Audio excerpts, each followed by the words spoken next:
times 12. 8 pesos lang yung kinakain ng electric fan ko sa isang araw mga boss. So yun mga boss, electric fan mga boss. I-measure natin mga boss kung malakas nga bang kumain ng kuryente yung ganito. So, compute natin lahat mga boss ilan ang per oras niya hanggang sa isang buwan mga boss. Yung kinakain niyang kuryente. Pati yung bayad mga boss. So, manood lang kayo mga bossing at i-measure natin gamit yung ganito. Ito kasi mga bossing, wala na siyang pud na halos di na mabasa kung ilang watts. Ang nababasa ko lang dito is yung voltage 230. Yung watts siguro 50 ito. So nasa 50 watts, nasa 50 watts. So yan, saksak natin mga boss. Una, saksak muna natin 'to. Yan. Malalaman mo na kaagad dito mga bossing kung ilang volts yan, no? 231 volts yung kuryente namin dito. Malakas mga boss, malakas. Okay lang yan. Saksak natin dito, then paanda rin natin. Makikita nyo mga boss, magbo-blue yan. Sakit nyo natin sa number 3 kaagad mga bossing. Yan, umilaw to. So, hindi kaya nung rice cooker, yung ibang mga appliances, kasi oras-oras ginagamit yan na dire-diretso. So, pwede natin kaagad computein mga boss. So, compute natin kaagad yan. So, yung watts lang ang kukunin natin, watts.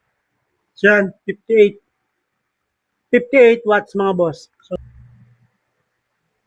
58 watts yung ating electric fan. So, ito, 58 watts to mga boss.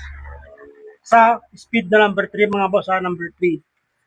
Number 3 yung speed niya. Halimbawa, mga bossing, yung paggamit nyo ng electric fan is maabot siya ng 12 hours na lang. So, sabihin natin 12 hours. Times 12 hours.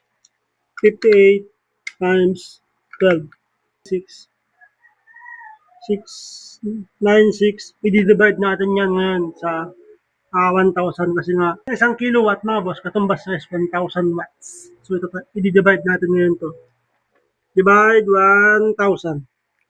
0.696. So yan yung kino-consume niyang watts. 0.696 yung kino-compute niyang watts. Kilowatts per 12 hours mga bossing. So ang gagawin natin dito 0.696.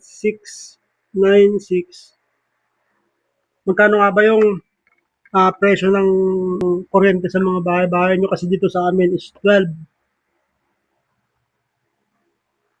0.696 times 12. Kaya mga boss, 8 pesos lang. 8 pesos lang yung kinakain ng electric fan ko sa isang araw mga boss. So, times naman natin ito sa 30 days mga boss. Times 30 days. 250 mga bossing.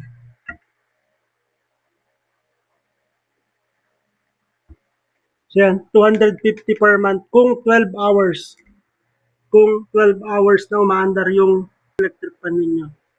So yan na mga boss, 250 ang monthly na babayaran nyo kung dire-diretsong 12 hours na umaandar yung fan ninyo. So yun lang. Papagan yung mga boss, meron pang dyan, meron pang factor yung madumi, yung fan, yung blade. Tapos, halimbawa, mahina yung kuryente, mas mag-iiba rin yung computation niya. Pero sa atin ngayon, goods yung kuryente natin. At maganda nga at goods yung kuryente kasi naibibigay talaga niya yung gusto natin lakas. So yun lang, 250 mga bossing.